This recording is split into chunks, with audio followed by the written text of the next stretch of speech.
I'm done objectifying women. You'll do, wench. You're so young. I like making out with you, Mrs. Gray. Come, don't pee. And like, what does that mean? Hey everyone, welcome back to my YouTube channel. I hope you're all doing wonderful. Today I'm going to be ranting about and reviewing 50 Shades Freed by E.L. James. Got it right here. This is easily one of the worst books I've ever read. I do want to say, I know that this video took a really long time to get out, but it's because I filmed it all, absolutely hated it when I went back to try and edit it, and so I decided to start refilming it. So that's me right now, refilming the video, and yeah, hopefully this is the final draft and yeah, we can move on because I'm very ready to put the 50 Shades series behind me, especially because I've been reading a book that is really horrible and I am very excited to rant about that online. So yeah, I know this video is taking longer to get out, but I appreciate your patience and I appreciate everyone who watches this video today. If you do want to watch my other videos for some extra context, you totally can. I'm going to go over kind of what happened in the last book in just a second, just so that anyone who's like forgotten can have a little refresh. But yeah, I will also say that like I'm filming in a different location or like different angle. And if you like this location better, let me know. That feedback matters. I do want to know what people like aesthetically, like what they think looks best when they're watching the videos, or if you're just listening, then you probably don't care. But if it matters to you, if you have an opinion on it, please feel free to comment and let me know. And don't forget to like and subscribe if you enjoy the video today, because interaction with my YouTube channel will help me know if I should keep posting videos like this, so it is highly appreciated. As I said, I'm going to try and refresh your memory a little bit on what happened in book 2. So there was like two main things that I wanted to bring up, which was one, the character Layla, who was the antagonist of book 2. She's like the crazy ex-sub and she comes back. She's jealous of Anna. About halfway through the second book, she ends up being sent to the hospital because her mental health was not good.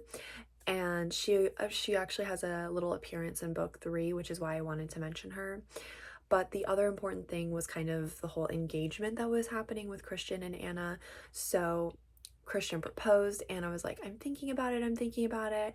And then what happened was he was like in his helicopter, Charlie Tango, and there was an accident and he was not injured or anything, but when he came back, Anna was like, oh my gosh, I'll get married to you. And you know, it was like his birthday present for her to say yes to his proposal. Two things come out of that, which is one, Christian has someone who's trying to sabotage him, which is the antagonist of book 3, and two, they're engaged.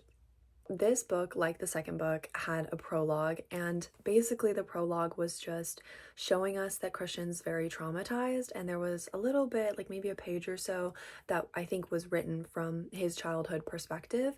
And then the second part of the book was him and Anna kind of arguing because she doesn't want to say that she will obey Christian in her wedding vows, and he's like, he was kind of putting up a fight with that, I guess. So basically he had like a nightmare, woke up and was like, it's okay, you don't have to say that you'll obey me, because at the end of the day what matters is that we're married. I don't think that this relationship is healthy. Can I start off by saying that?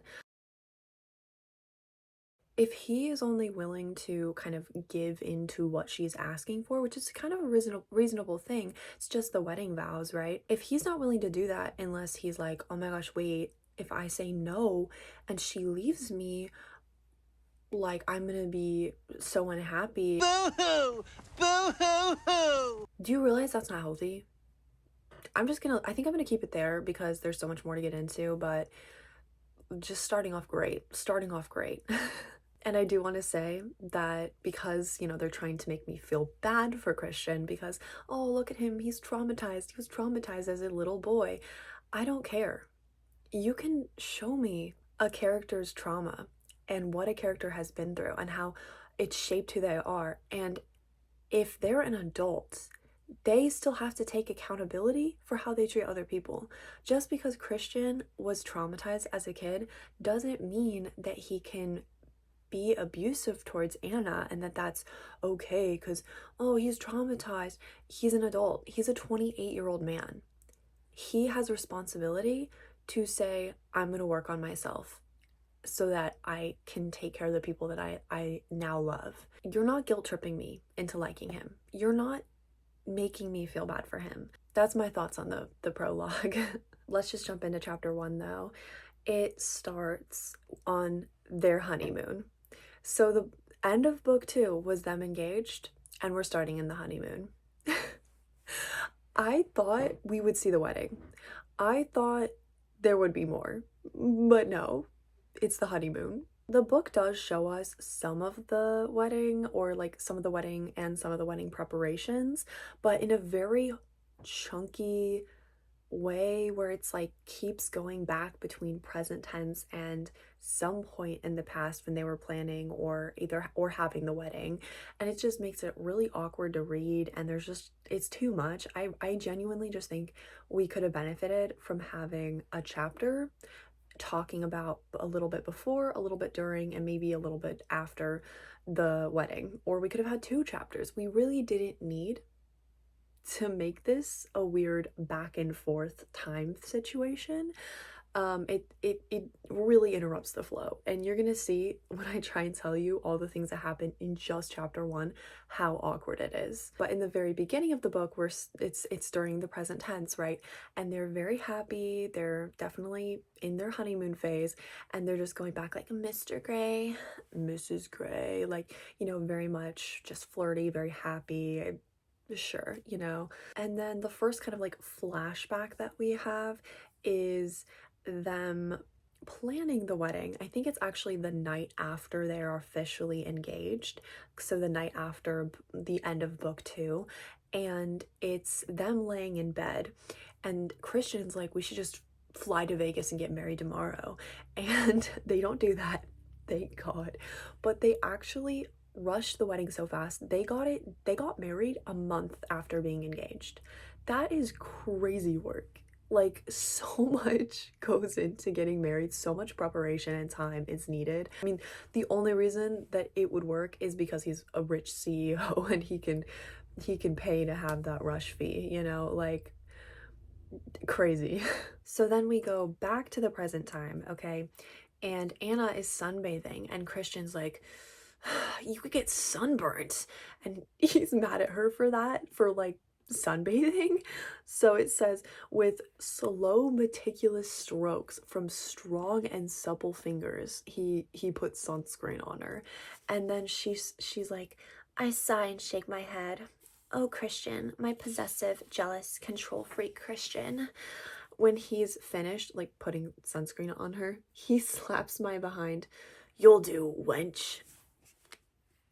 And if this isn't the dialogue of the century, guys, this is the most romantic thing I've ever read, hands down. What are we doing? You'll do, wench? Ew. And then we have another like going back in time moment where it's the wedding day this time, and Christian's grandma comes over to them and she's like, now you two seriously need to get working on my grandkids. I won't last too much longer. And me neither, Graham. After like that moment, they go back to the present tense again, and Anna is still a pick-me, even though she's literally been picked, not just picked, married. She's married, and she's still being a pick-me because she looks at this woman who's literally just doing her job, and she's like, another female completely captivated by my too handsome for his own good husband. Girl, what are you doing all that for? Be so for real. Oh my gosh. But then we go back in time again and they're in the plane on the way to their honeymoon, and it's kind of similar to Twilight where no one knows where they're going. Anna didn't even know where they were going, but we find out later that they're going to like London, Paris, and then South France, so they're kind of just touring Europe a little bit. Because this is a 50 Shades book, we have to have a spicy scene on the first chapter. So we have that. While they're on the plane, there's like a suite on the plane, so they skedaddle skedoodle to the little cabin or whatever. And I mean, I'm not gonna tell you that much about it, but there is one moment, okay, where he's like, mine, he whispers. Yours, I breathe. He nibbles on her toes a little bit and swinging and swaying his hips, and everyone's having a great time. They're getting into it, and then he's like, no, we have many hours until we land in Europe. So like, that's fun. And then the chapter ends with one more time skip to the future, and it's Anna waking up from her little nap that she had on the beach, and Christian is pissed because her bikini top is off and she flashed the world. And the reason, by the way, why she took the bikini top off was because they were getting a little freaky on the public beach, and she wanted to go all the way, and he said, no, we're in a public beach, we're in the water, we're in the ocean on a public beach. No. And she was like, fine, I'm gonna go stomp off and sunbathe and take my bikini top off. Ma'am, what? To her credit, she didn't mean to flash the world, but she was laying on her chest, right? So she was just gonna have her back exposed, but when she fell asleep, she like rolled onto her back, so that's how that happened. But she also panics when she realizes, oh, oops. Like I said, Christian's really angry, and he's talking to her, and he's like, trust me, they're looking. I'm sure Taylor and the security crew are enjoying the show, he snarls. And some sleazy paparazzi could get a shot of you too. Do you want to be all over the cover of Star magazine, naked this time? So she puts her top back on, as you do, and he forces her to go back to their boat. They're staying on a yacht, by the way. On the way there, she's like, please don't be mad at me, which I hate that. I hate it. I hate it. I hate it. That line, like, please don't be mad at me, has come up multiple times before in like the other books, at least in the second book. And every time it just icks me out so bad, because why are you sounding like a child asking your now literal husband, okay, for forgiveness? Like you're 5. I just hate this book. I really hate this book. But he kind of calms down during the boat ride because he loosens up a little bit. He's having some fun, like riding around on the jet ski or whatever. And so, yeah, by the end of the boat ride, he's a lot calmer. At least there's that, but it'll come back up later because this is a 50 Shades book. And then we did have another flashback where there was a mention of a prenup, of Anna signing a prenup. And I don't know, it's this whole thing where Christian's like, no, like, she's not gonna sign one, I trust her, and I don't know, it just, I really feel like we just kind of decided one day that Christian was gonna have a little bit of insecurity about people trying to use him for his money, because he never had that before. Like, in the first book, he was like, let me spend my money on you. And now, even though Anna's not like frivolous with his money, he has this weird insecurity where he's like worried that like, you just want me for my money. Like, I just don't understand why we gave him that insecurity when it was never a problem before. They have a drink on the yacht, and Anna's like worried because she's like, I think he's gonna punish me. Or she's not like worried, but she's just thinking that that's probably gonna happen.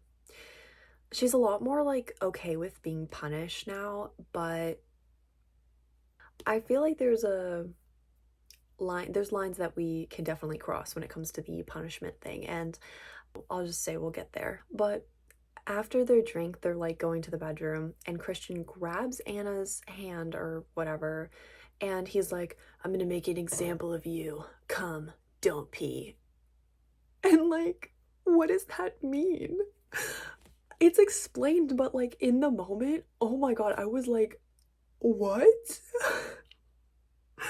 Oh my god, devious line to pull out, by the way. But Christian, he takes out the handcuffs, and this is the first time I think he's used handcuffs, by the way, but how cute, how charming. And he's like, we're gonna need a safe word. We're gonna need a bigger boat.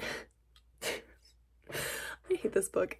Which I just want to know, where was this like needing a safe word energy when you were getting a little freaky last book and you said lovers don't need safe words? You think I forgot that? No, never forget. You freak. The safe word is popsicle for anyone who was curious, by the way. But he covers her eyes with like a mask and basically like ties her wrist to ankle action happening, and he's kind of like teasing her and he's kind of making her beg for it, and she's enjoying it, so there's that at least. But yeah, and I don't know, it ends pretty typical with him like going all the way. I don't want to get into the explicit stuff, you know. It's bad. That's all you need to know. It's cringy. I do want to say, and this is kind of what I was talking about earlier. I don't know if it's really normal to use the four-letter acronym as a way to like cope with being a little angry at your partner. I don't I just don't know. I'm genuinely asking here if like this is normal or not, because I don't know. But it feels a little concerning to me to imagine that you're having an argument with your partner and the best way to resolve that argument is to punish them, you know?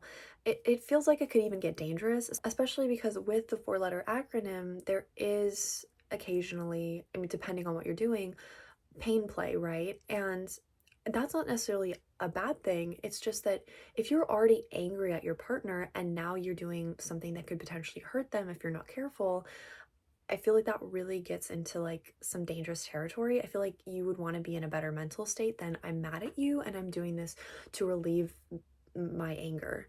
So I don't really love that. I feel like it's a little concerning, but if I'm wrong, please let me know.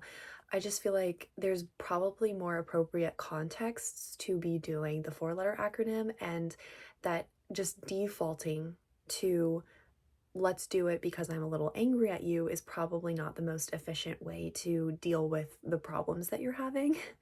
So that's kind of the way that I'm seeing it. Again, feel free to critique me if I'm wrong. I will say that in general, the book kind of started off a little bit better than it had been, because book 1 and 2 I feel like had a lot more problematic stuff kind of in the beginning and stuff, or just maybe some weird consent, some weird stuff going on. But I do think that if you were to kind of take this specific scene and put it in a vacuum and just kind of ignore all the context around it and their really problematic relationship, it's not like a horrible scene. It's cringy. The writing is not great, but it didn't really bother me just starting off with this, but the rest of the book is just really dumb. I'll say like the first two I think had a lot more problematic stuff. Like the first book, I would say, you know, you can watch my video on it, grooming, abuse. Second book, more abuse. This book, trying to fix the abuse, question mark. So it's like a little better. I don't know. It's not good. Either way. I just don't like the series, so I'm very biased, but I know that I'm not the audience for this. I just think that it's more problematic when we're writing these kinds of stories and it's abusive. So I will say that at least in the beginning of this, it doesn't feel as abusive, but as you kind of pick up on very quickly, as soon as they are a real couple dealing with real world issues, things kind of start to fall apart. So Anna wakes up after they're like done, and she's covered in hickeys, and she's like, holy cow, how could I not feel him doing this to me? Like and she thinks Mr. Orgasmic was using his fine motor sexing skills on me. Don't say that again. And she gets pretty upset about this because she doesn't want to be marked, and I think that's valid. Yeah, literally the reason why he did this is because he doesn't want her taking off her top again. So he's like, I'm just gonna put a bunch of like marks all over your body so you wouldn't dare to take your top off, right?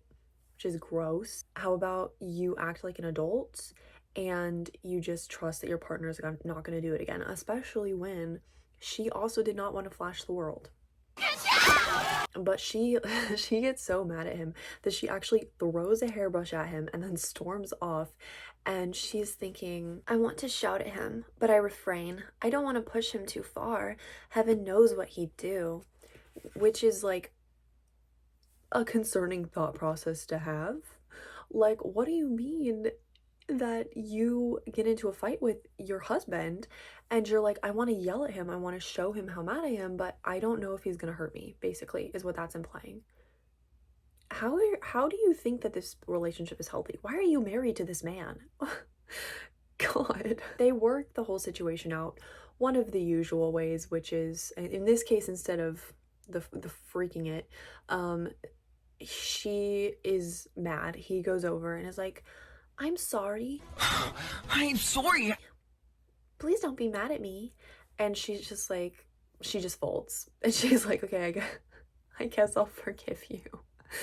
What is this book? When she's thinking about the situation, she specifically remembers when his therapist in book 2 called Christian an emotional adolescent, which I talked all about how I hated that phrasing in book 2, in my video on book 2. But it comes up again, right? And she's thinking that, and then she thinks after they've made it out, they've worked it out, and she's hugging him and she's like, he does smell good, adolescent or not, which is phrasing. Phrasing is everything. Don't say that again. So then after everything's fine and dandy again, they're eating and Anna is like, why did you ask me, or like, why did you tell me not to pee earlier? And he's like, the fuller your bladder, the more intense your orgasm, Anna. I blush. Oh, I see. Holy cow, that explains a lot.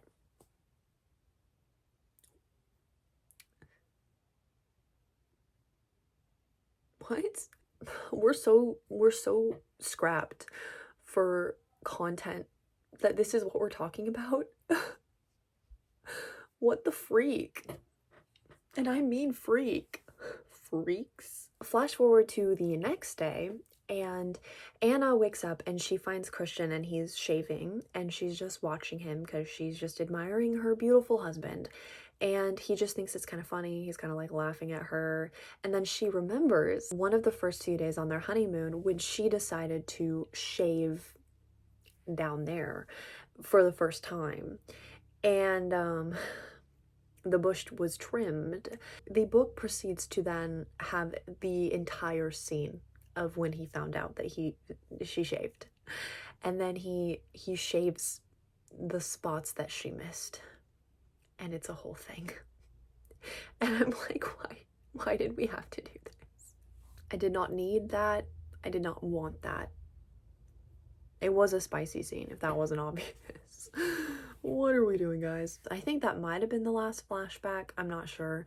But the plan for the day in the present tense is to go shopping for some art because they're building their like house that they want to live in together. And Anna has to take the opportunity to tell everyone how she hates the architect that they're working with, who is a woman, the hatred she has for this woman. And she's not a good person. She does cross lines here, but I wish that we just treated women better. I wish that we wrote women better in this story. During lunch, Anna finds out that Christian braids her hair like during playtime. Because it's related to his mom. He would like braid her hair sometimes, and it's like part of it. I don't know. The main reason is to get hair out of their face, I think, but it's like specifically a braid because he used to braid his mom's hair when he was like 4, which is interesting to say the least. This is kind of an opportunity for her to be like, Christian, I think you actually still love your mom. I don't think you hate her as much as you say you do. Because he's like, I hate my mom, you know. What can I say? We're healing his trauma this book, guys. But then she's thinking like, do I want him to change? No, not really. Only insofar as I want him to feel loved. Peeking up at him, I take a moment to admire his captivating beauty, and he's mine. And it's not just the allure of his fine, fine face and his body that has me spellbound. It's what's beneath the perfection that draws me, that calls to me, his fragile, damaged soul. Which I don't love because, like, why are we just straight up saying that we like the fact that he's broken? I just really strongly feel like we do not handle trauma and topics like abuse well in this book. And straight up admitting that you like him better traumatized, you like him better as this like deviant man who's like morally gray. It's just, it's not doing what you think it is. I think we're trying to make it all like sexy and fun or whatever, but it's not sexy and fun. It's abuse. It's not being morally gray, it's abuse. And how you write about these things, they matter. And we can pretend that fiction doesn't matter, that it doesn't affect real life, but it does. And I I will probably talk about this later, so I'm going to keep this rant short. I just think it's disgusting that we continue to act like his abusive behavior makes him more attractive, that we pretend like his behavior isn't a problem, that it isn't abusive when it is. And, you know, obviously nothing crazy abusive has happened this book, but I mean, I think just the way that he's very possessive and controlling over her body is already a problem. But if you look back on the other books, it's even worse. And it's just, it is a problem. It is a problem. And we have to write it like what it is, and we're not. So, yeah. But to move on to the rest of the chapter, so there's a brief moment where Christian notices that she has marks on her ankles and her wrists from the handcuffs, and he's like, "How could I hurt you?" I hurt you. You didn't have to. Newsflash, like what? And then they're in the car together and they're going back to the yacht. So they're like in the car, probably going to the water so they can get on a boat to get to the yacht. I guess I gotta be a little bit more specific.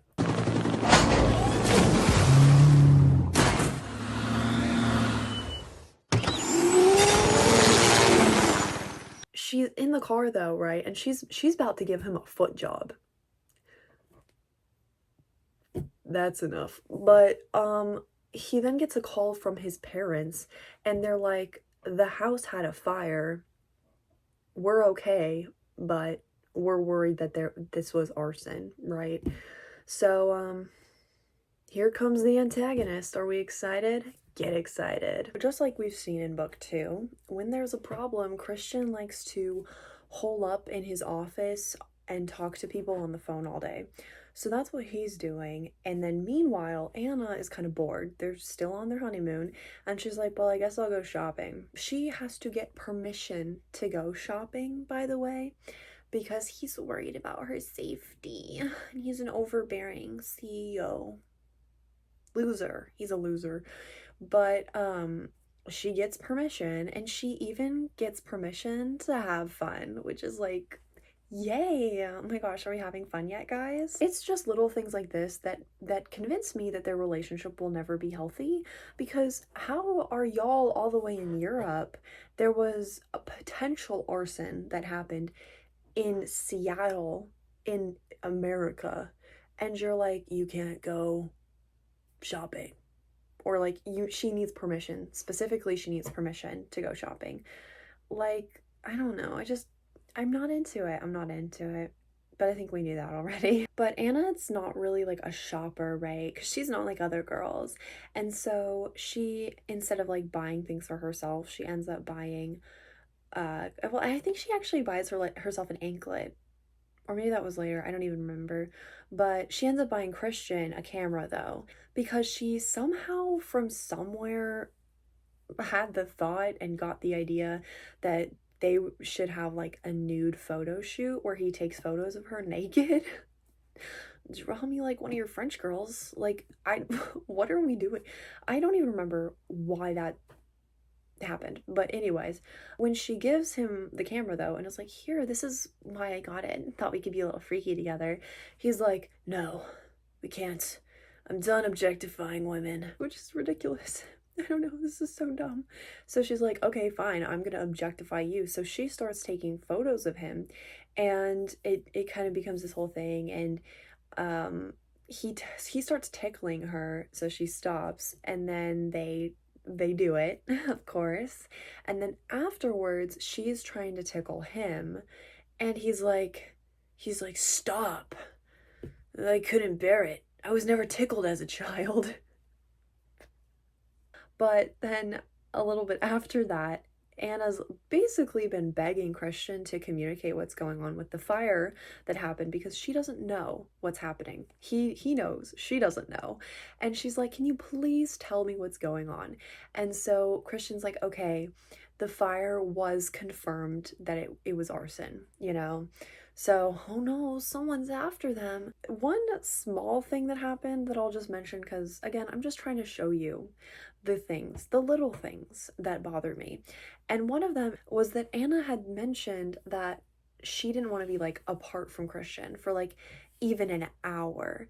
And I just really feel like in a healthy relationship, you have space. You need space in any kind of relationship. It doesn't matter if it's romantic, doesn't matter if it's platonic, it doesn't matter. You need space in a relationship.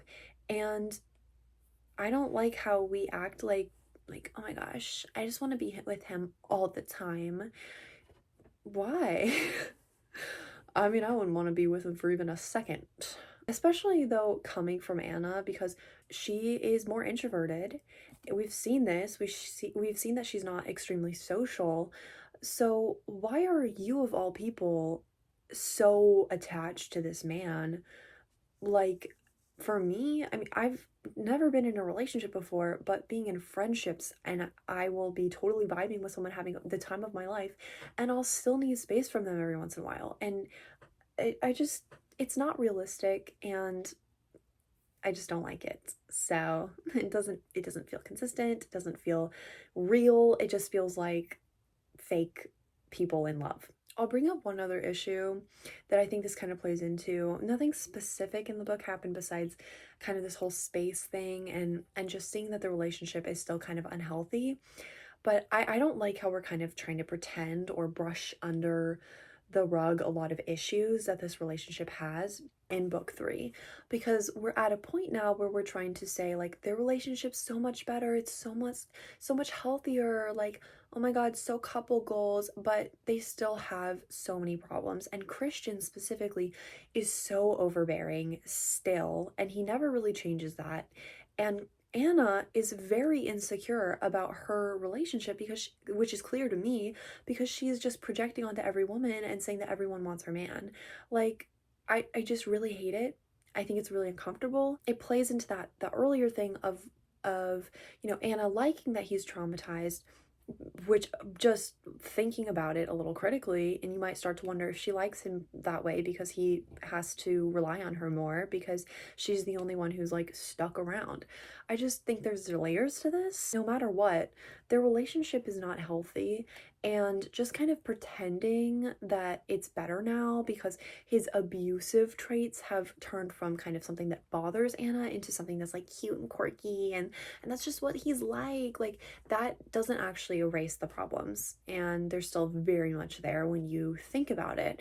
And again, they're kind of living in their little fantasy world because they're on their honeymoon, and it's only starting to get a little bit more serious now with the whole fire that happened.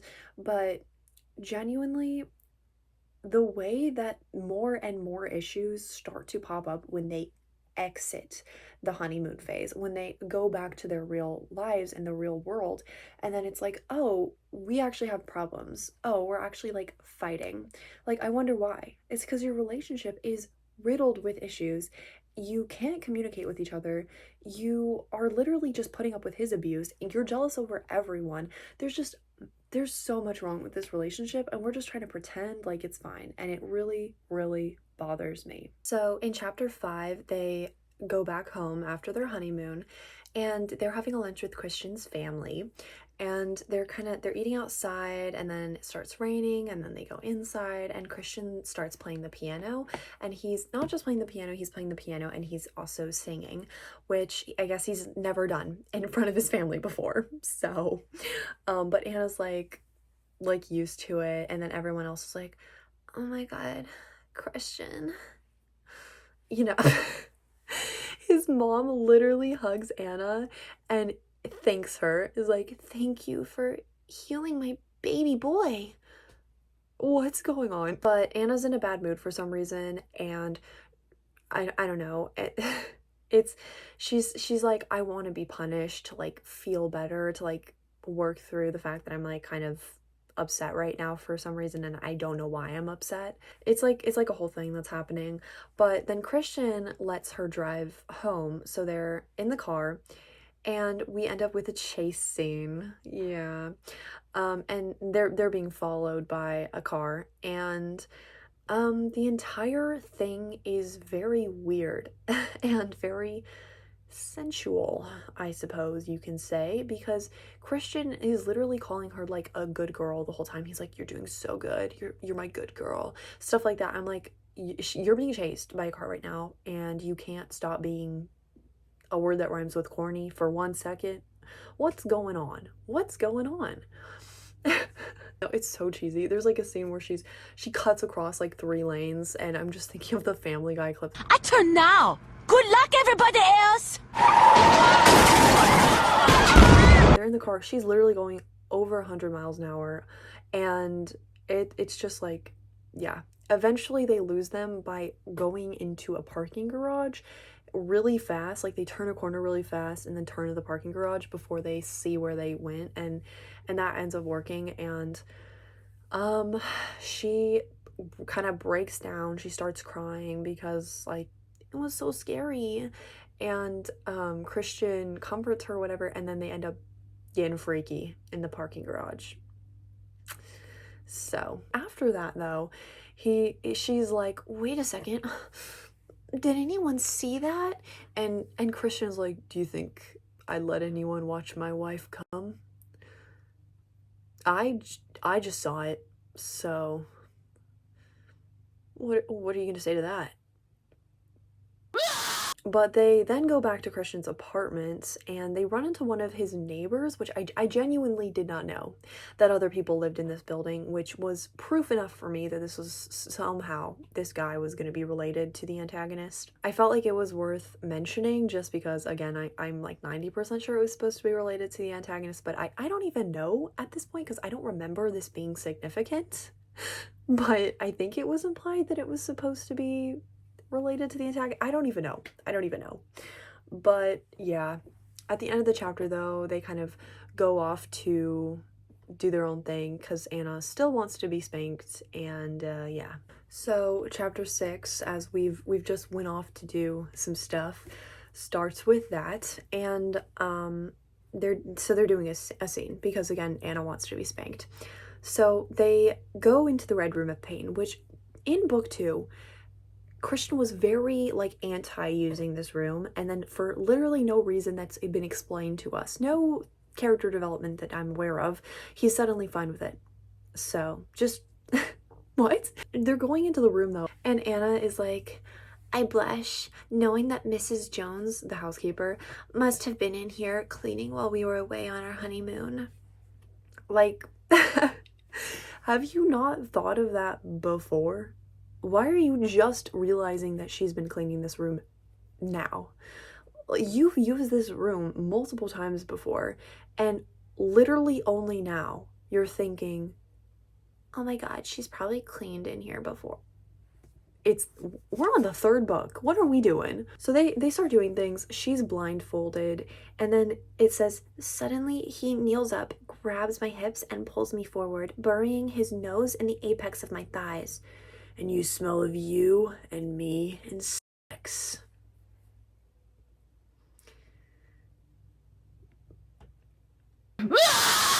And then a little bit later, she's kind of he's like walking around the room grabbing things, and she's just listening to him because she can't see him. And it says, Christian pads leisurely towards me, his bare feet slapping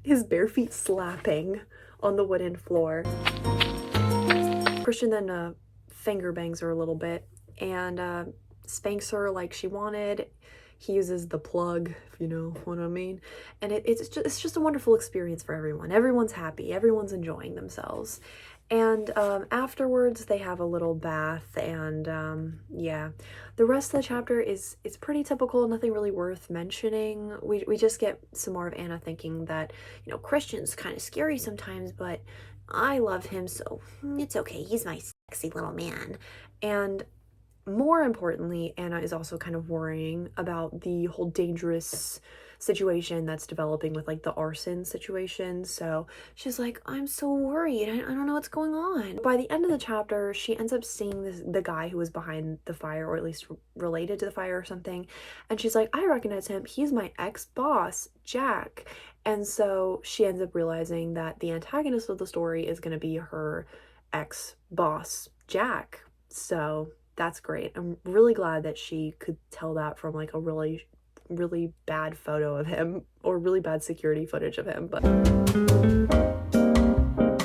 so they confirmed that the person who caused the arson is Anna's ex-boss in the beginning of chapter 7. So they hadn't confirmed it, but she was just like, I'm pretty sure that's my boss. And they were like, oh, okay. And they looked into it and they're like, oh my god, it's a perfect match. Then Anna makes some subs.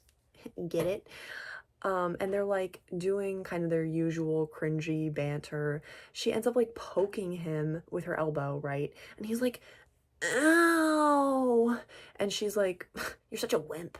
And his response to that is, hurry up with my food, wench, and later I'll show you how wimpy I can be. And like, this can't be real. Why would you say that?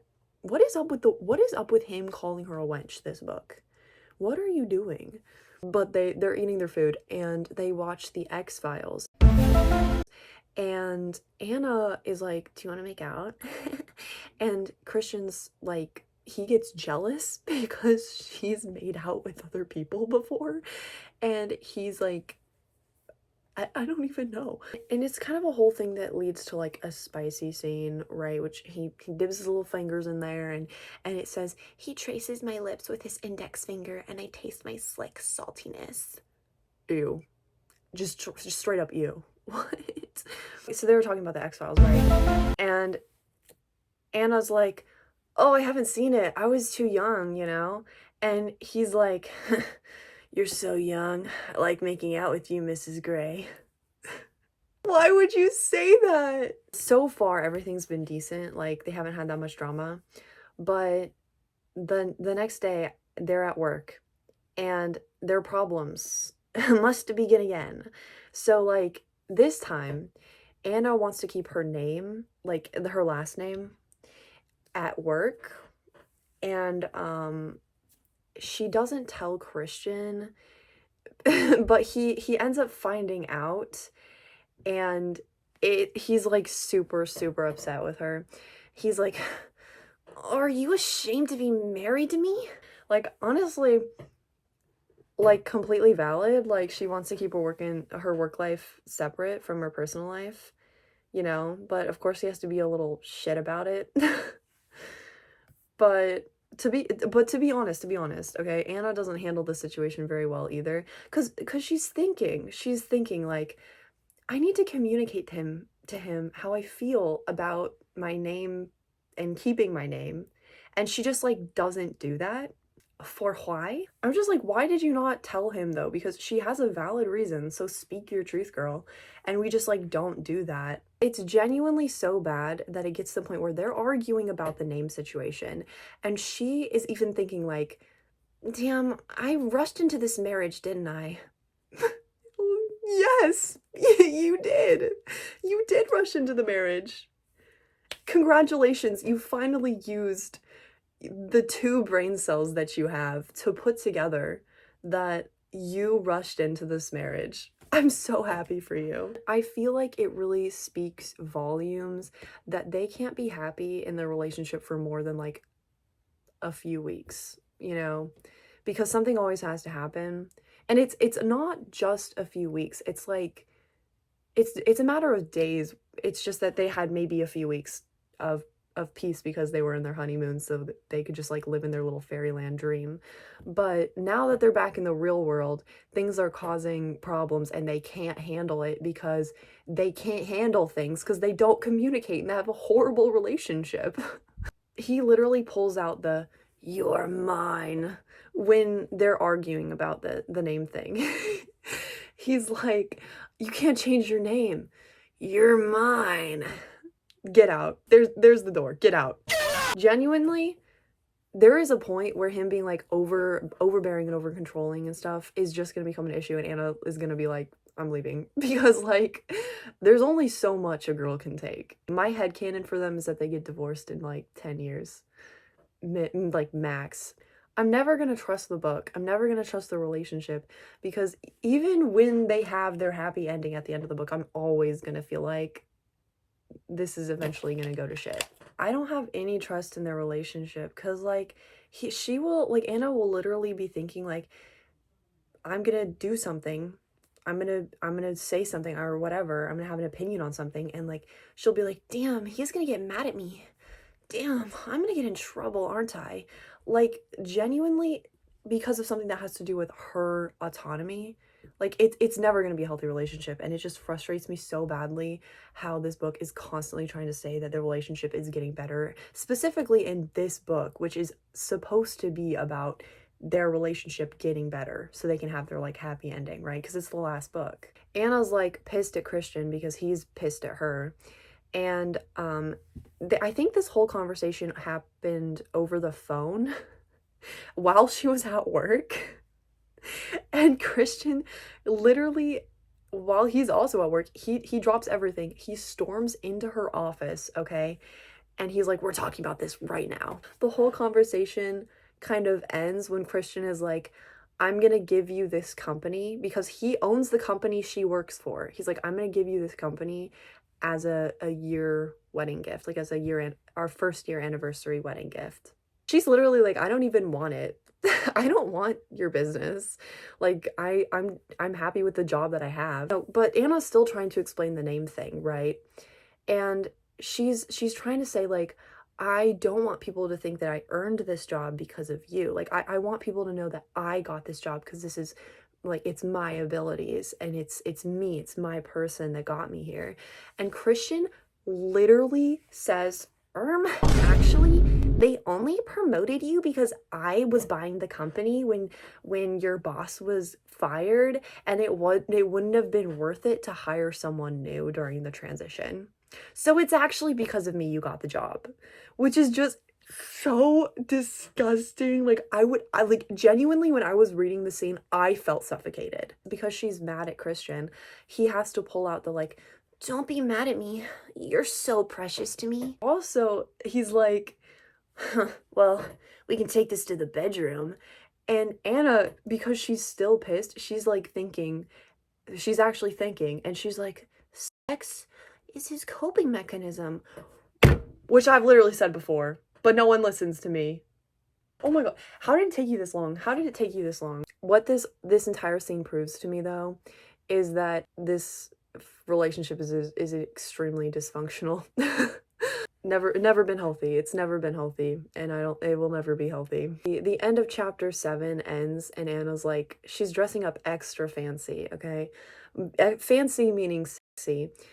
Because they have the architect who's designing their like dream house coming over. Anna's like trying to outdress her because she hates her. So the whole like meeting with the architect isn't very interesting. At least in the beginning it's not. It's boring. Like the rest of the book is boring. But Christian ends up kind of being pulled away because he has some work that he has to do or something, or it might have even been related to like the antagonist. I don't remember. But Anna takes the moment where she's alone with the architect to be like, "Leave my man alone, bitch." and I wanted so badly in this moment for this woman to just turn to Anna and be like, "I'm a lesbian." But I don't get anything I want in this book, so that didn't happen. But of course she is that evil because we hate women. She's kind of like put in her place though. She's like, "Oh, I'm sorry. I didn't know you were an alpha." And then Christian comes back, the architect leaves, whatever, and he's like, "Anna, were you jealous?" And he's like, "Don't be." And you want to know what he says? "Anna, she's a sexual predator. Not my type at all. How can you be jealous of her?"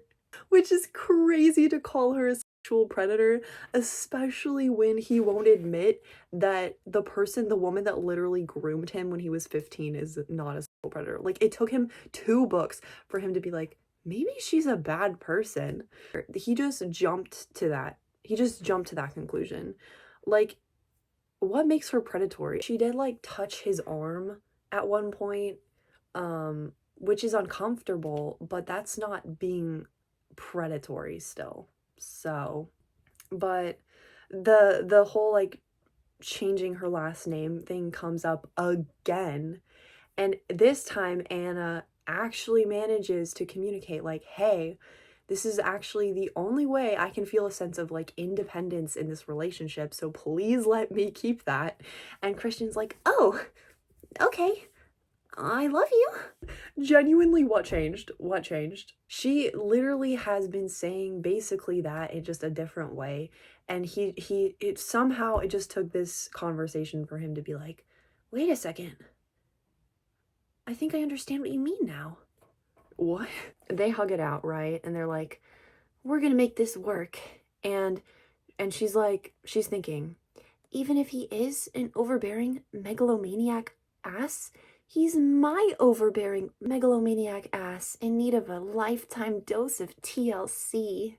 No, because like I joke, genuinely, like it's actually such a problem to have that kind of mindset because like when you're writing a book, when you're writing a romance, and this is the kind of thing that people are idolizing and romanticizing and saying that they want in their own life, and it's straight up abusive, and you just keep excusing abusive behavior and romanticizing abusive behavior, you're sending such a horrible message. It's literally like romanticizing or even fetishizing victimhood because Anna is a victim. She just is. She has been since the first book. And trying to make it seem like, oh, Anna's just, she's fixing Christian. She's gonna save Christian. She's gonna make him a better person, which literally Christian's own therapist, who's supposed to be like the best therapist ever, his own therapist said to Anna in book 2, just keep doing what you're doing. What is she doing? She's putting up with abuse. I'm just like, I'm so frustrated because genuinely, like, it disgusts me to imagine that someone reads this book and thinks that this is what an ideal relationship is like. Or to think like, what if they're in an abusive relationship and they think that they should just stick with it and just be loving and just love and accept them and be more accommodating. You're accommodating abusive behavior. You're putting yourself in danger.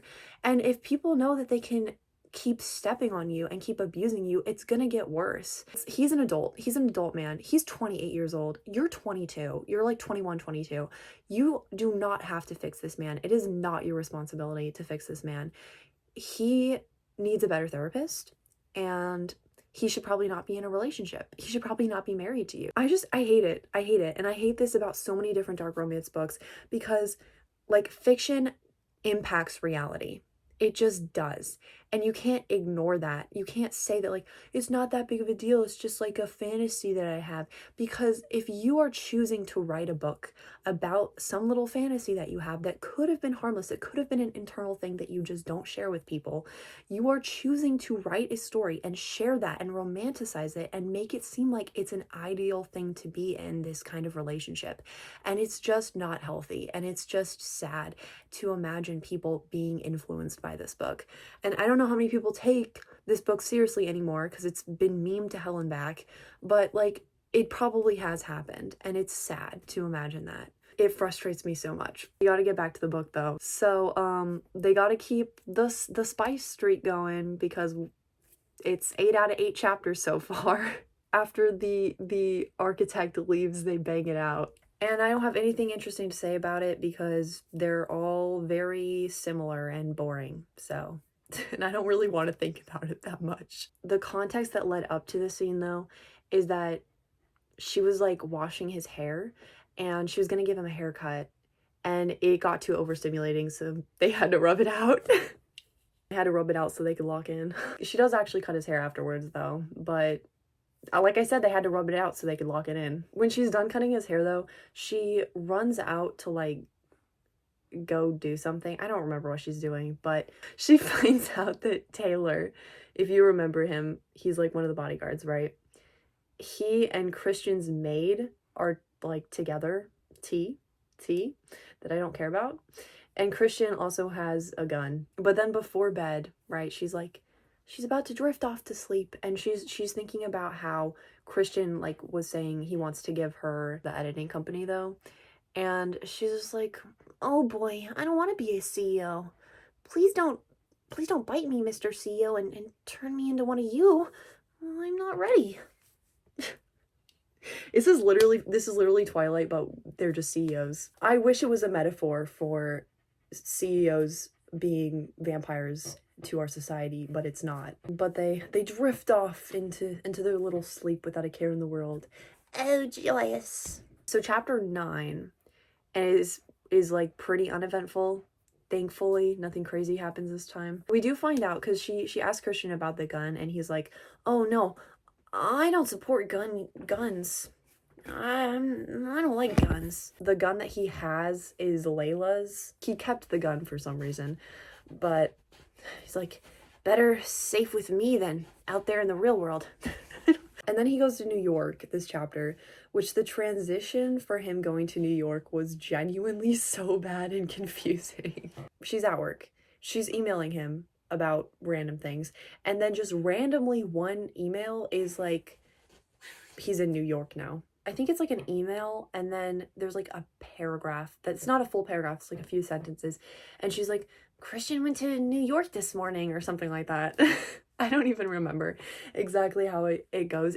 I just remember it was really weird and I was very confused. I did not know what was going on. So Christian's gone and he's in New York and like Anna and Kate decide to meet up. They're just talking, they're catching up, and one of their conversations they mentioned, or Kate mentions, that all of the Greys are being targeted by the antagonist. So it's not like just Christian, which is kind of the implication in the beginning of the book.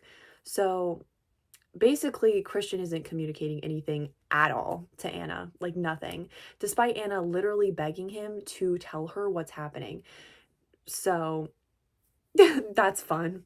We love not communicating with our partners. It's just the best ever, especially when they are like, "Please tell me what's happening. I want to know." And you're just like, "No, you don't get to know." Why? Give me one good reason. So Kate and Anna are like at the bar having drinks and like that's how they're catching up. And Christian's mad because Anna didn't go back to the apartment because she told him, she was like, "Okay, I promise that we'll go to the apartment and we'll talk and hang out at the apartment." And then she was like, "You know what?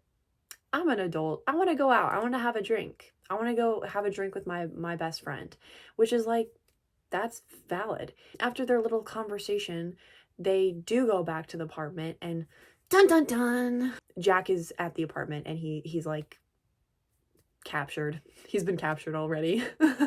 The pros of this chapter was that the smut streak was broken, so I finally got a break from having to read Spice every single chapter.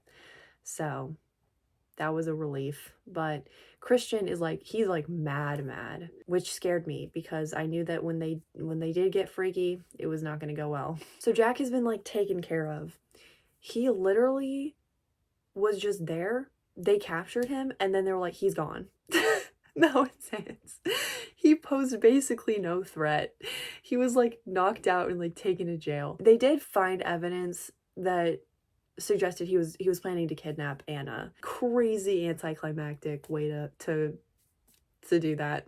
Don't worry, because we're only on chapter 10, so more does happen, but I genuinely didn't even know if there was going to be anything else or if that was going to be it. So Christian flies back to Seattle early, because he was going to be there. He was going to be in New York a little bit longer, but with the whole situation that happened, he like wanted to fly back right away. And Anna wakes up and he's like drinking whiskey and watching her sleep, which is hella ominous. I think this is actually like the angriest that we've seen Christian in the entire series. Angrily watching her sleep, drinking whiskey, just sitting there, just sitting around. Just hanging around. Because when he's angry at her, normally he just is like, "Oh, I'm gonna punish you," but he's like giving her silent treatment. That's a little scary. And they don't actually have makeup sex until like next chapter, which is crazy restraint for this book. And then flash forward a little bit, and she's emailing Christian at work. She kind of pieces it together, like the timing of everything, that Christian, in order to have been back that early in the morning, would have had to leave New York before he found out about Jack being in the apartment. So basically what that means is that he literally found out that she disobeyed him by going to a bar instead of going to the apartment, hopped on a plane and went back to Seattle that moment because he was that mad at her for simply going to a bar. She's piecing this together. So she sends him an email and she's like, "So which one was it? When did you leave? Did you leave when you found out that I went to the bar, or did you leave when Jack broke into our apartment? Which was it?" And he's just like doesn't respond, which is he always responds to the emails, right? So Anna's like, I caught him. I was right. He left when I was at the bar. He left when I was at the bar." And so she sends him a whole email just like yelling at him, and there's some good lines in this one. Imagine your wife goes to a bar with a friend with bodyguards, and you get so mad that you fly from New York to Seattle. And the book will try and tell me that this is a healthy relationship. Nah. She emails him and she says a lot of things, so I'm not going to read all of it, but she's like, "I am an adult female and went for a drink with my friend.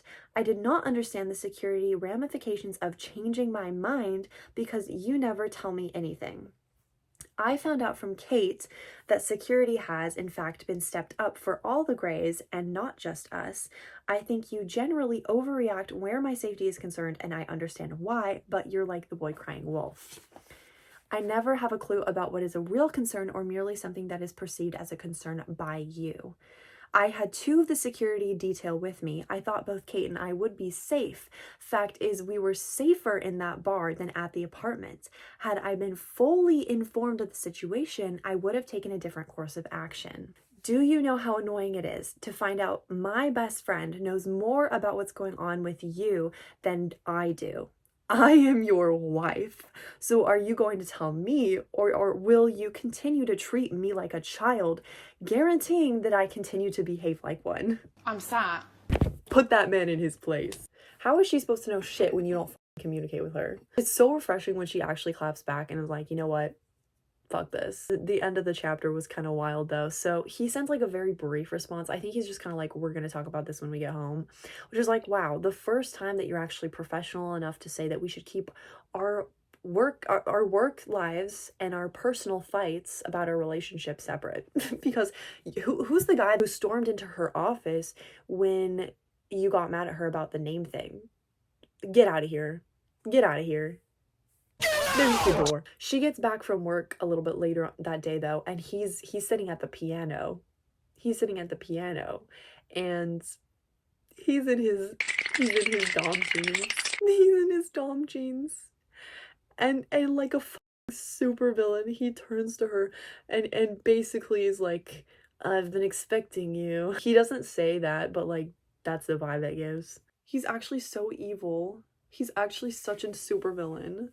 So Christian and Anna do actually have a conversation, okay, before anything freaky happens. And Anna's like, she's like, I wasn't defying you. I changed my mind. She's like, I changed my mind. Women do that all the time. He's like, okay, maybe I overreacted a little bit. Maybe I shouldn't have literally jumped on a plane and gone from New York to Seattle the moment you said that you went to a bar. Maybe I overreacted a little bit. Anna is like, tell me what's going on. And Christian's just like, he doesn't want to say anything. Why? Why? Give me a good reason why you won't communicate what's happening. He just tells her that this guy, Jack, was looking up information about Christian and his family. So, which is like, duh. It's like, thanks for nothing. Thanks for nothing. It starts getting a little spicier, you know, because Christian has to distract her because communicating is for some reason that hard for him. You think that you would want to communicate this stuff so that she could be safe, right? I have to protect you. I can't tell you the truth because I have to protect you. Are you dumb? But he starts making her some food and he feeds her, but she's blindfolded while he's like making food or like getting food. I don't think he's making it. I don't know if he knows how to cook, but he's like just going around the kitchen grabbing food and like feeding it to her or something. And the way that they describe him padding around the kitchen actually had me dying. Like, that's a devious description. He's padding around the kitchen. His little bare feet, his little flippers flipping around, padding on the floor. I was losing it. But after he's happy with feeding her, he pads around a little bit more. It keeps her blindfolded and then takes her to the playroom or whatever. And he ties Anna to like the cross that they have in there. And and edges her. I was expecting something like really bad. She does not enjoy it. This isn't playtime. We're not in Kansas anymore. This isn't playtime. This is revenge for me disobeying him. Basically, he's just taking out his anger on her, and he's disgusting because it like gets too much for her. She uses the safe word, and the first time she's used the safe word, I think, like in a serious situation. I think she might have used a safe word at one point, or like, no, she didn't use a safe word. She said stop at one point in a different scene. But this is the first time she's actually used the safe word, and he stops and he's like, no, sorry, shit, I'm sorry, I hurt you. I hurt you. He actually pisses me off, like how he'll do something and then she'll be like, that's a limit for me. You pushed it too far. And then he'll be like, oh, I'm so sorry. I'm so sorry. I'm such a horrible person. I'm so sorry. Sorry, I'm sorry. I ruined it. I'm sorry. Like, she's literally crying though, which, wow, this is so healthy. This is just like couple goals right here, guys. She's crying and she's like, how can he be so callous one minute and so tender the next? I don't know, like maybe because he's abusive.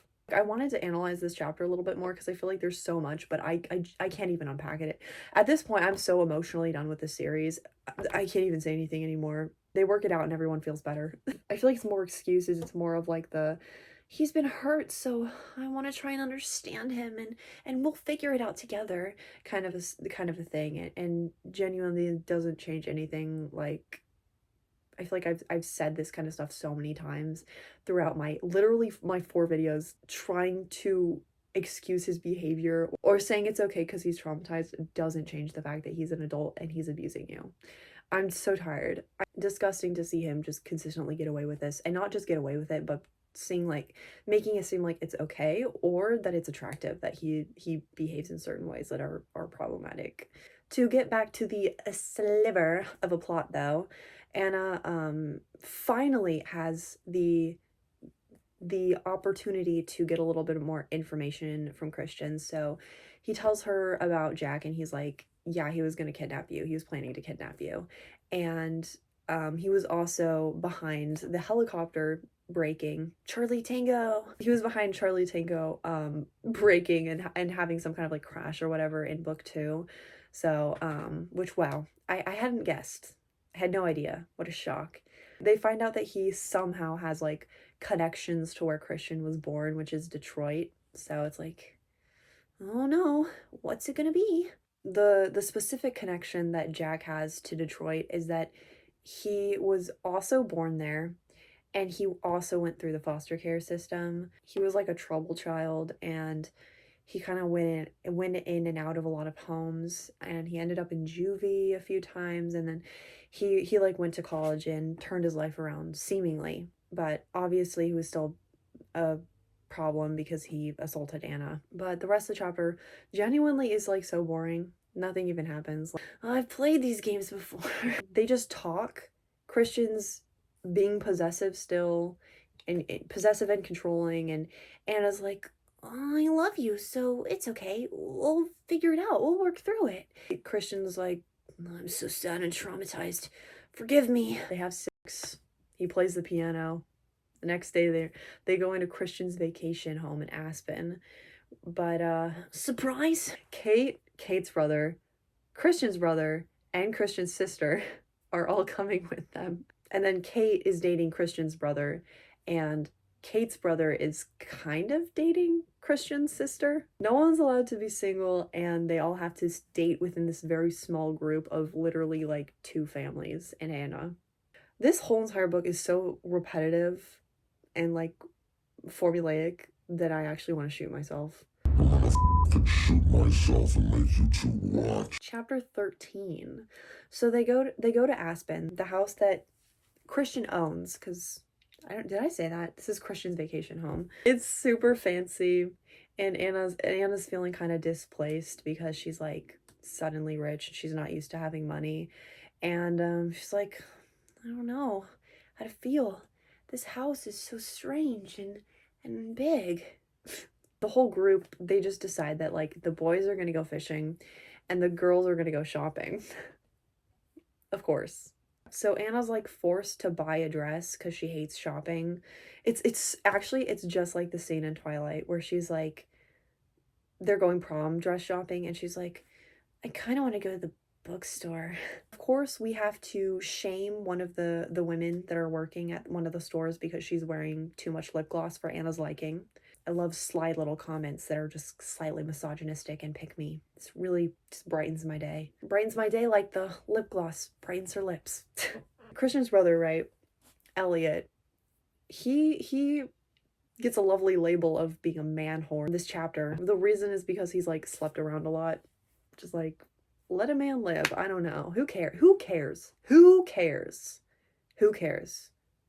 No one. Why did we have to do that? There was no point. But he's kind of acting suspicious, and we can just pretend, okay, that it wasn't obvious that he was going to propose to Kate. They're going to the club because they're a bunch of 20-year-olds.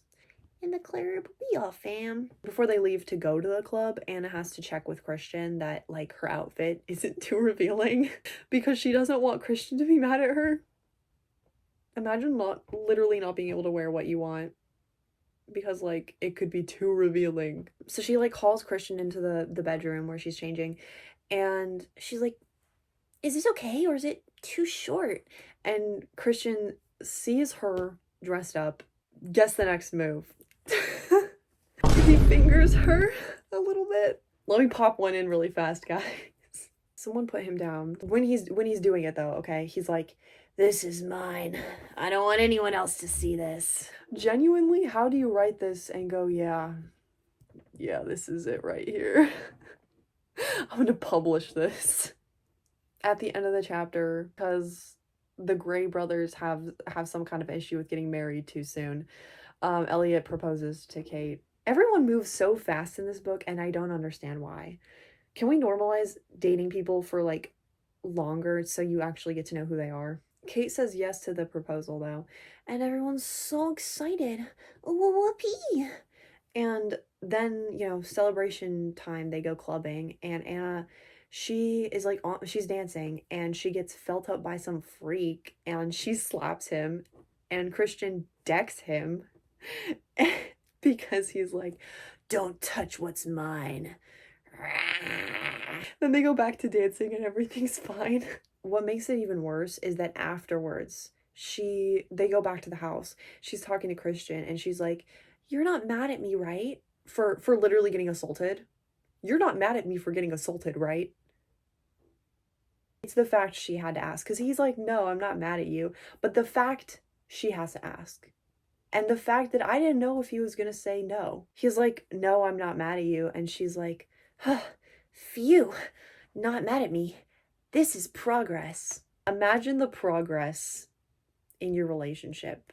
Not just your relationship, your marriage. Being, he's not mad at me because I got assaulted. Let that sink in a little bit.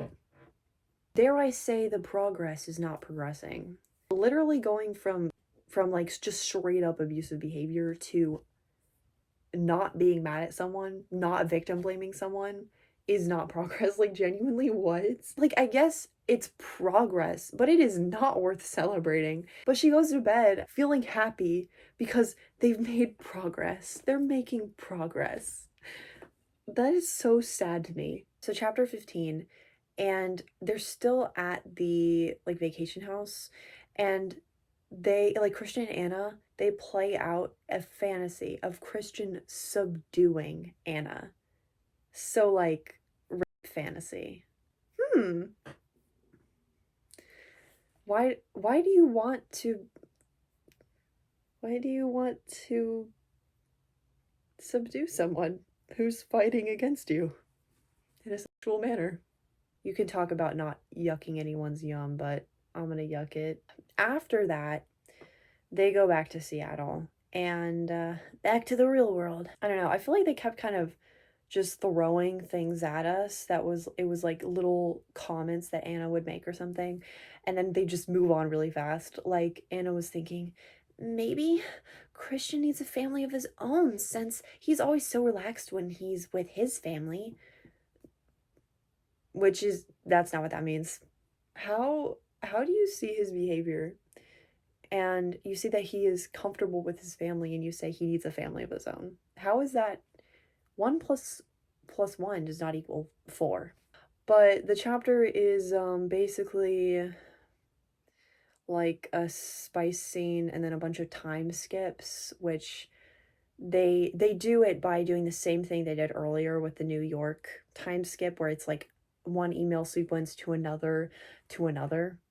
So it's very awkward and confusing to read. At the end of the chapter, Layla comes back and she's like, she shows up at Anna's work and she's like, "I want to talk to you."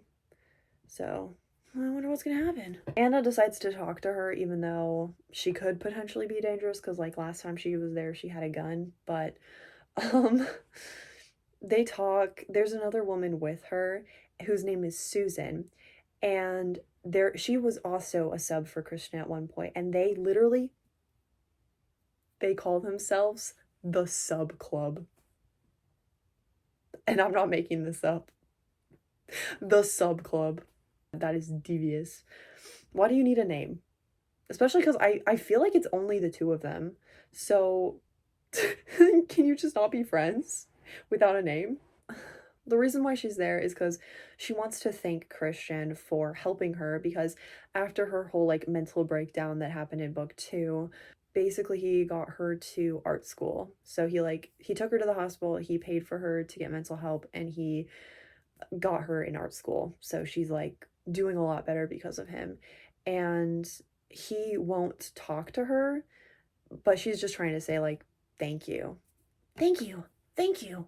Thank you. So she showed up at Anna's work specifically because she knows that he's so possessive that he would rush over to her office, which he does. And he's pissed. It's like clockwork. He's so predictable. You're too predictable. You're getting slow. But Layla gets kicked out. Anna was mad because Christian was like kind of rude to Layla. And Christian is mad because Anna keeps defying him. You're not being a very good submissive little wife are you? They just keep getting mad at each other. It's Christian getting mad because Anna's doing something he doesn't like, and then it's Anna getting mad because Christian's mad at her, or because Christian's just a piece of shit. I'm just like, I'm so tired. I'm so tired. Before Anna met Layla, she was even thinking like, oh, me and Christian we've been having such a good few days. Everything has been so relaxed the last few days. Before she went to go talk to Layla, she was like, man, I want to talk to her, but this is gonna cause problems again. And I know it is, but I'm gonna do it anyways. She knows that he's this controlling and this possessive. And she's just like, I mean, I guess good for her that she's gonna keep defying him, keep doing what she wants. But at the same time, it's the way she knows. It's the way that everyone knows that he is so abusive, so controlling. If you're aware of it, find someone else. Break up with him, divorce him. It's never too late. Seeing that pattern of like being very relaxed, as she called it, you know, being happy, and then something coming up in their relationship, you know, being flipped all over upside down and having problems again is literally just abuse. It's an abusive pattern. I think she stays at work for a little bit longer, but I think Christian was like wanting to go home right away. They go back to the apartment and they do like a scene. They play out a scene as a way to like reconcile the situation, which just kind of happened earlier in the book too, and I still don't feel like I like how the 4-letter acronym is being used in a way to like basically like out a fight, if that makes sense. It's normal to fight with your partner, that happens, but to then like work it out, not by talking, not by communicating, not by coming to some kind of an agreement or a solution, but by just doing punishment play, just doesn't feel healthy. Plus, like, she can't do anything without being critiqued. So it's like, I really don't think she has proper autonomy in this relationship at all. Like, and I do think that she's fighting for it, but the fact that she has to fight at all is the issue, you know? And in this situation, it felt even worse because Anna didn't want to, like, do that. She didn't want to do the punishment thing. She didn't want to have a scene. Like, she only ended up agreeing to go home with him because she was at work and she started thinking about it and she was like, he could end up leaving me and I'd end up like Layla. Like, if I keep fighting for my autonomy in this relationship, if I keep fighting just to be able to do my own things without getting permission, without him being there, then what if he just leaves me? So then she goes home because she's anxious and she doesn't feel secure in the relationship, and then she has to do this scene with him. That's just sad. She's just desensitized to it. She just thinks that it's fine, that everything's fine and dandy. How do people read this book? Because I understand, like, when you're a victim of it, you spiral and you end up in a mental space where you excuse abusive behavior consistently, and that's why you end up staying in the relationship for a long time. But how do people read this and not see that she's literally only agreeing to have this scene play out with him because she is worried that he's gonna leave her? How do you see that and you go, this right here, this is peak? How do you see that and you think, this relationship has gone so much better since the first book? Oh my god, look, the relationship's so much healthier. It's not. But the end of the chapter ends and Anna's stepdad, Ray, LOL, he's in the hospital. Ooh. She like rushes down to OHSU because that's where he was like transferred to. And basically he got into a car accident and was like pretty badly injured. So he's like, they get there and he's like going through surgery, and he had to get put into an induced coma basically because there was like some brain swelling. It was a pretty serious car accident. But I'm gonna be really honest, guys. I'm gonna be really, really vulnerable, okay, for a second. I really wanted him to die. I just wanted something interesting to happen. I really just wanted something interesting to happen. By the end of the like chapter, there hadn't been any like major developments with his health though, and Probably to no surprise to anyone, he recovers just fine, but it just takes a few chapters. He's on his way to recovery. I was wondering if this situation had to do with like an accomplice, because like even this late in, I was still like waiting for someone to show up and cause drama. And I don't think that it was. I think it was actually just a coincidence. Damn, we just decided to almost kill him for no reason, I guess. They just said we just need something to happen. The next day though, it's like Anna's birthday, and Christian gives her a Cartier charm bracelet. My daddy is dying. Happy birthday. One of the charms is like a heart locket. And it reminded me of my Jacob necklace. This is unironically like one of my favorite necklaces. I wear this all the time. I have horrible lighting on my camera. She's given the bracelet, and then he bought her a car. And they drive it up to see Ray at the hospital. And he's like fine. The brain swelling is like gone down a lot, so or either gone down a lot or it's gone, but they're like planning to wake him up from the coma like the next day. As expected, nothing of consequence will happen. Then they have lunch at the restaurant where they fought in the beginning of book 2. And then for dinner, they go to the restaurant where he discussed or like was discussing her questions on the contract from book 1. So they're like revisiting all of their little places in Portland. Isn't this so fun and nostalgic? Hey guys, you remember when she finally got out of that toxic situationship and then he took her to this restaurant and yelled at her until she agreed to get back together with him? Look how far we've come. The only thing coming though has been them. Because this is a 50 Shades book. The elevator always comes back. The elevator always comes back. So they're in an elevator, and Christian, he's like, I should rent this elevator so we can get freaky in it. They've already had sex in an elevator too, so at this point it's just for fun. At this rate, they're gonna need an elevator in their dream house, their forever house. Imagine it's just like a normal house, like they have all the nice little architecture things, and then there's just a random elevator. It's not even functional. It's just an elevator, like room. It's like in Tomodachi Life when your characters, your Miis, their little rooms. It's that. It's like a room, but it's just an elevator. So then Anna she has a surprise birthday party, and like I think a bunch of people like Kate and Elliot and everyone like kind of came down to Portland. They all have their little surprise party. I think it was at the restaurant where they were eating dinner. And the next day, Ray wakes up and everything is wonderful and great. So once again, what was the point of all of this? No divorce, no anything, no character development. The relationship is still horrible. I don't understand what's happening. Now that he's awake, though, they're planning to move him to Seattle. So Christian's mom is like a doctor, so I think they want to transfer his care maybe towards more of her territory. It's my territory. They can't drive back quite yet because they've got to have Kiki sex at the hotel again. But during this moment, during this little scene, okay, Anna has the wonderful revelation of, why are his feet so hot?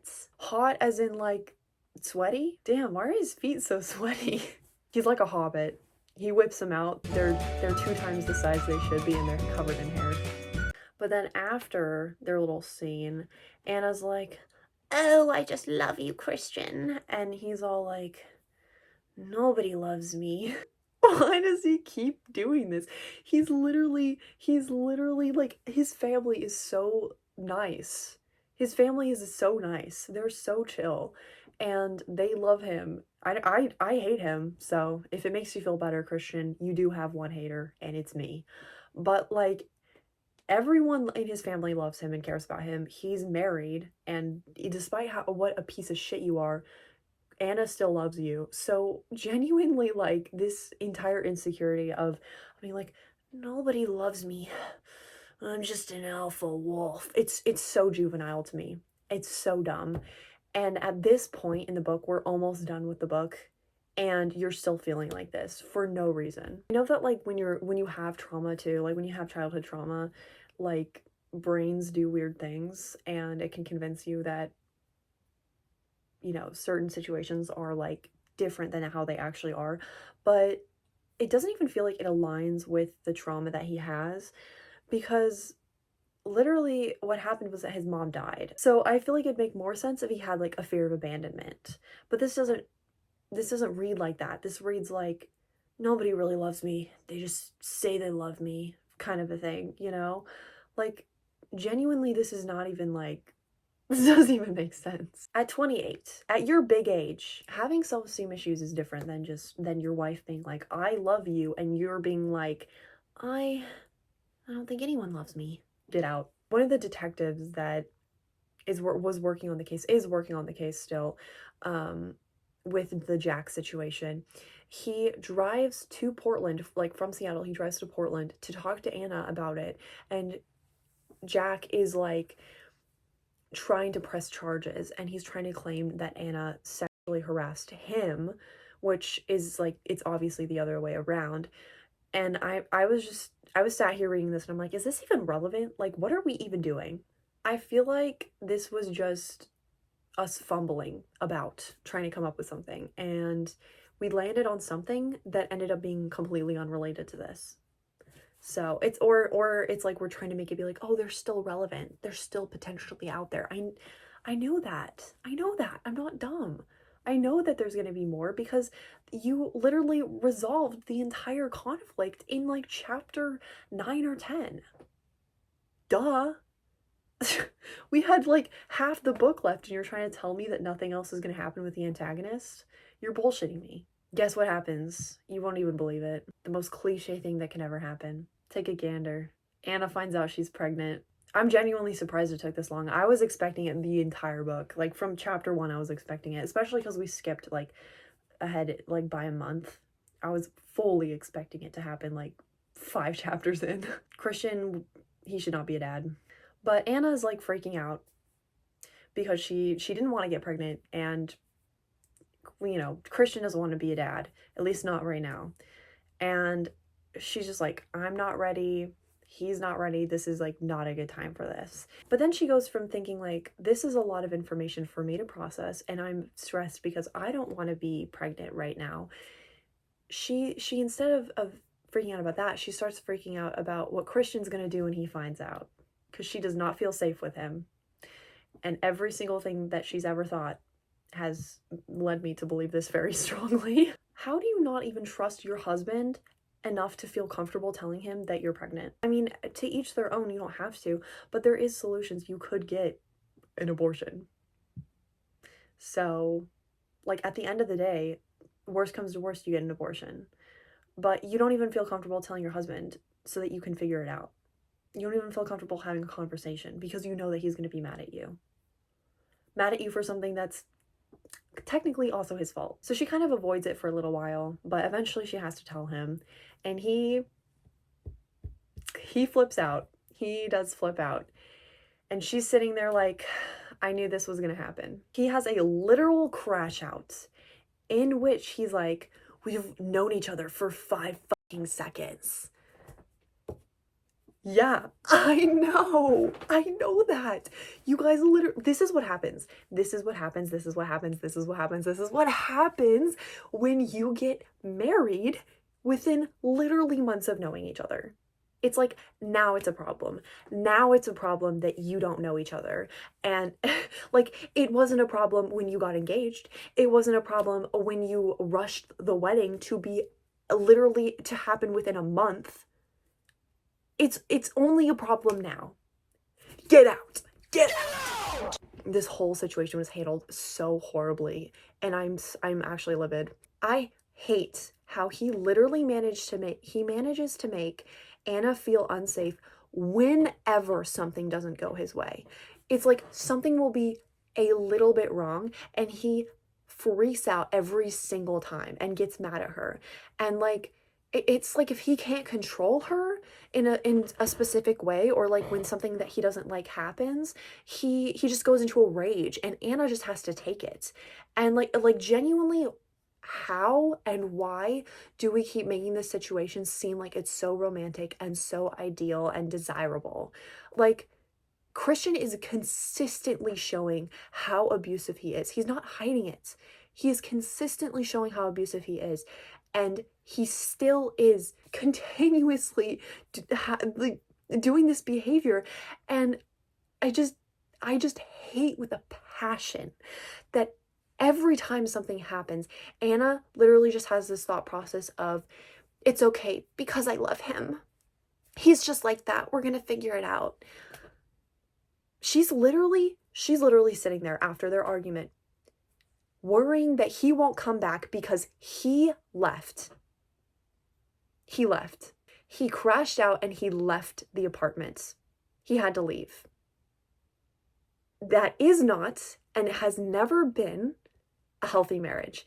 And I am beyond frustrated and tired of trying to deny that this relationship is straight abuse. Denial is a river in Egypt.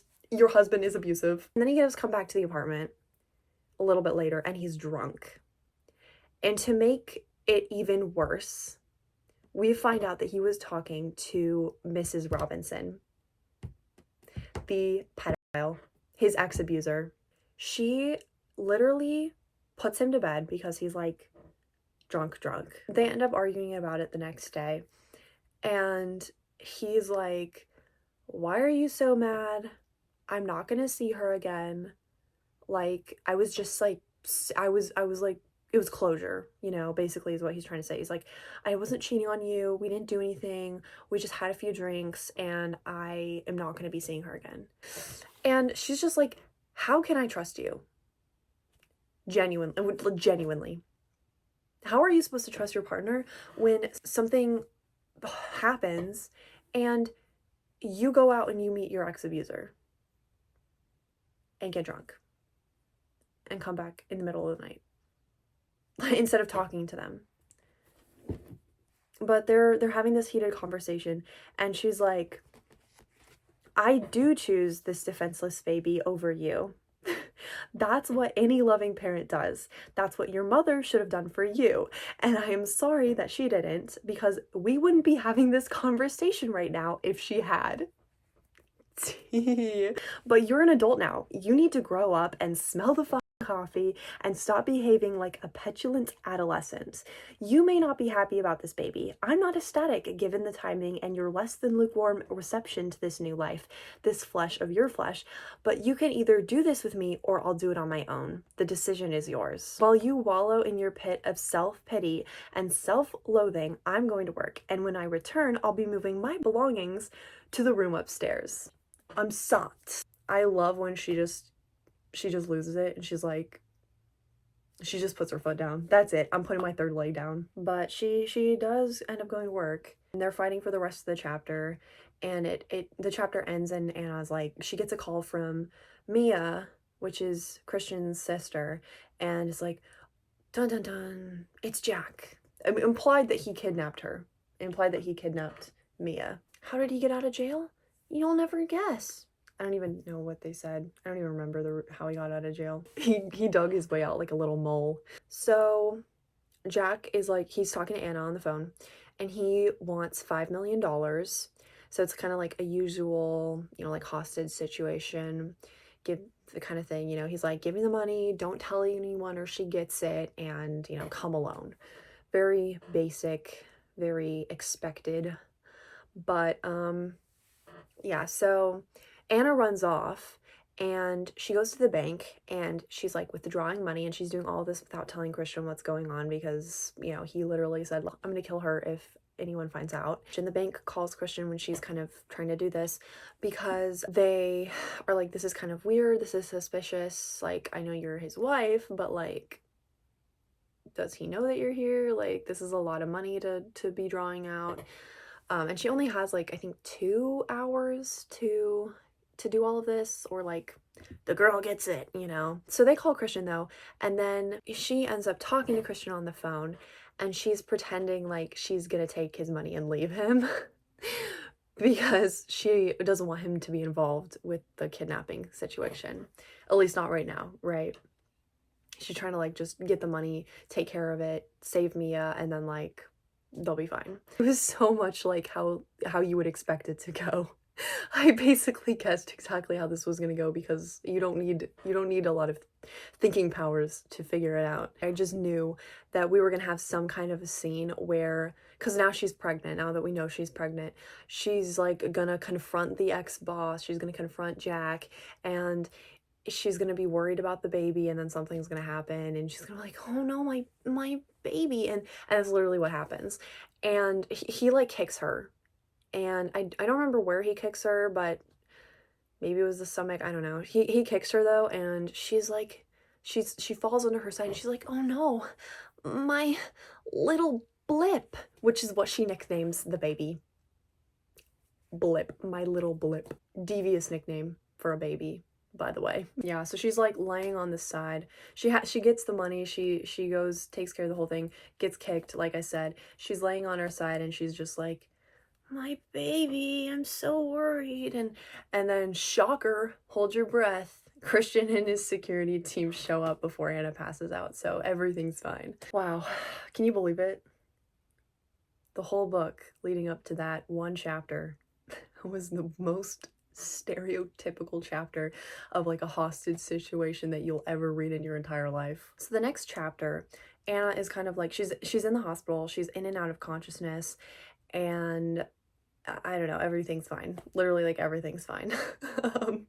Not a lot really happens because we're like literally right about to end the book, and I'd say the only significant thing that happens this chapter is that Anna and Christian like make up, and Christian's like, I'm scared to be a father, but I'm not angry anymore. So he's like, he's not throwing a tantrum anymore.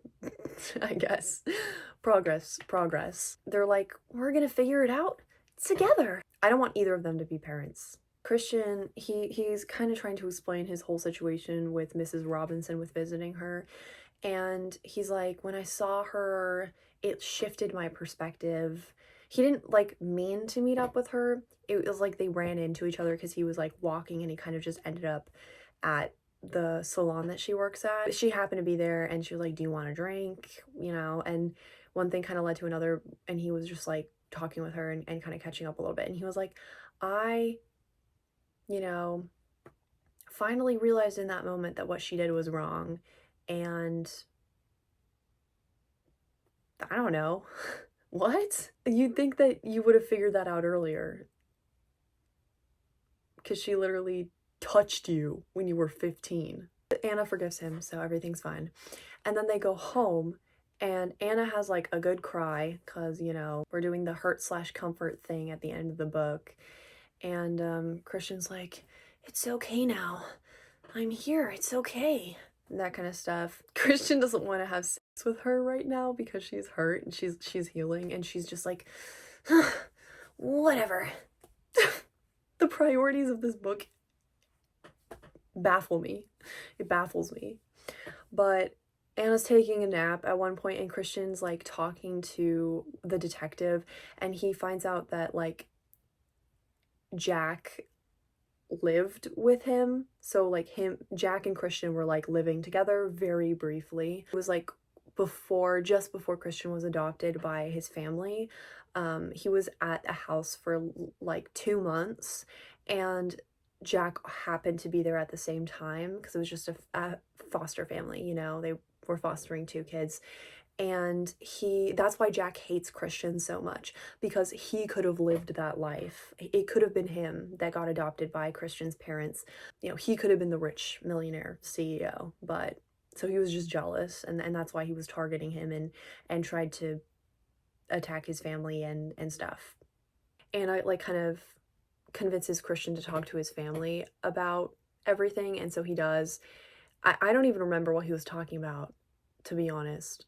But some kind of conflict that he was having. I think probably his insecurity of like, you know, not feeling loved or whatever. But everyone comes over and they visit, and it's like, whoopee, everything, it's gonna be okay now. right? Chapter 25 is the last like chapter before the epilogues and stuff, but Christian, he decides to open up a little bit more about Mrs. Robinson, specifically to Anna. This is a story of like how he got groomed. I don't know why we're getting this now, literally at like one of the last chapters, but when he was 15, he was doing some work at her house, like just some like yard work as a teenager will do to like try and get extra money sometimes, you know? And he said something kind of snarky, and she, a grown woman, a grown married woman, slapped him and then kissed him. And Christian like didn't know what to feel. I don't even know. It was just like a shocking moment for everyone. And that's like what started their relationship of Christian being her sub. He just tries to explain like this relationship that he had with her was like the only way that he could be intimate with people, because he hated being touched, and it just like helped him control this anger that he had within himself. That's just a boy being taken advantage of, which I didn't really know what they were trying to say about this relationship, if they were trying to make it a good thing or like just show it as being what it is, which is grooming. They definitely just show it plain and simple that it is grooming in this, at least. They're not trying to make Mrs. Robinson be sympathetic anymore, but I don't even know. Like, it's just disgusting. I don't really know if I need to know this story. I don't feel like, especially at this point, I'm growing my perception of Christian at all. I don't feel like this is helping with any kind of character development. I don't think it should have taken this long into the series for Christian to open up and say, this is what happened to me when I was younger. Like, especially with someone who is his wife, like, you'd think that would have happened at some point. It should have happened at some point before they were committed in a relationship, because they should be having more open conversations and having a more healthy relationship before they get married. But we don't do that. It satisfies Anna though. She's feeling happier about the relationship, and she's more secure in the relationship, I guess. And everyone's just kind of like moving on. Christian explains what happened with how he met up with her. And I already kind of talked about that. You know, he was an autopilot. He showed up at the salon that she runs, and then they kind of ended up having some drinks together. He does say that she did make a pass at him, and he was like, no, not doing it. And she ended up leaving. And now he's just feeling like everything's done. Everything's put behind me, and I'm able to like truly move on. It was like the closure that he needed. And I don't really have a lot to say about this. I just don't like how we treat this literal child like anything other than what she is, which is a child predator. I know that this is a book that's trying to be morally complex, but this isn't a character that I think deserves grayness in her morality. She's a literal child abuser. I just really disagree with trying to make her seem like she's anything other than that. So I just think that like the architect, who maybe she wasn't a great person, maybe she did make an inappropriate pass at Christian, she's treated like more of a predator than this woman is, who literally assaulted a child for years. Literally was in a relationship with a child at 15 years old until he was like early 20s. How is the adult hitting on the adult inappropriately seen as worse than the adult hitting on the child? The next day they like go to the future house, because you know they're having all this construction being done, and it's under progress, right? And they end up having like a picnic in their little field, and they have to freak it in the field. During which I had this revelation. I was sitting there and I was thinking, Christian 100% seems like the type of guy to drink breast milk. But the chapter officially ends with Anna and Christian, and they're doing their like sub-dom thing, the whole like yes sir, and the kneeling, which we hadn't really seen much. I don't even think it was in book 2. I think the last time we saw it was actually in book 1. And they're like, we're so in love and we managed to work it all out, and we have such a healthy relationship now. I don't even have anything to say. We're basically at the end. I'm just speed running at this point. No, that's not the end of the book, because there's an epilogue. And the epilogue is pretty basic. We do a time skip. It's like 2 years later. The first kid born, his name is Theodore, and Anna's pregnant once more, you know. And I almost lost it because Christian did drink her breast milk. And I absolutely hate that I was right. And then we also get like a pregnant play scene that icked me out so bad, because I actually don't want to hear about her swollen belly when y'all are freaking. You just don't need to describe it. It's okay. I get it. But the chapter ends and everything is right with the world because I will never be freed from this book. Get it? Like the title? There's like a few like extras after this. The first extra is called 50's First Christmas, and it's like the perspective of around 4 to 5 year old Christian. It's his first Christmas, like the extra applies. Simplemente vengo a decirte Feliz Navidad y próspero Año Nuevo. And it's giving nothing. I really do think the author just has like this weird obsession with imagining like broken baby Christian. It's stuff like this where we're reading from his perspective. It's very juvenile. It's him being like, oh, I love Christmas. I don't even know. And you know, and then Anna is consistently thinking of like 4 year old Christian who's traumatized. Like when she's upset with him, she'll be like imagining him as a child and being abused. And like we just have multiple POVs from Christian's childhood for perspectives. Like I just think it's like such a weird like fixation to have on Christian's character.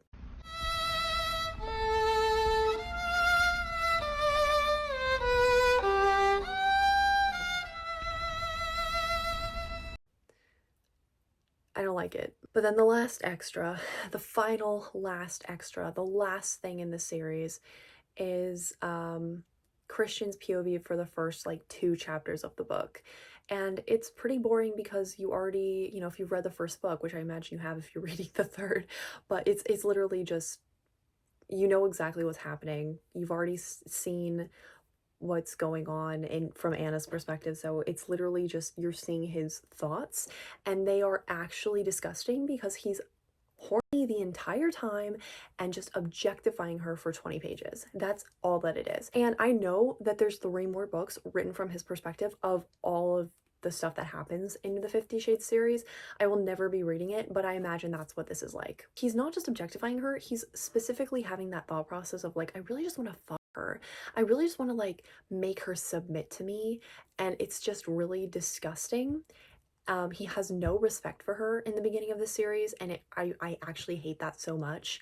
It is so gross. What can I say? But with that, the series is officially over. My official rating for this book, 1 star, easily. 0.5 stars if we're gonna allow that. This is genuinely the worst series that I've ever read. I mean, what can I even say? It's the grooming, the abuse, the lack of care we put towards the different situations. It was all so terrible. And the third book specifically just exhausted me. The first book, I got really fixated on it because of the grooming, because I was trying to figure out the characters, because I was like really getting involved in like the thought process and like how the different like manipulation sort of things were happening. The second book, I was starting to get tired, and the third book, I just couldn't even get involved because genuinely, like, what was even happening? What was the point of any of this? The way that Christian treats Anna is still abusive. I don't care if you're gonna sit there and say he's improved, he's so much better, this is progress. You've shown that the progress is going from abuse to like the bare minimum. So what are we doing, really? As long as Anna feels unsafe, unsure about her safety in Christian's presence, I am not going to feel like the relationship has actually improved.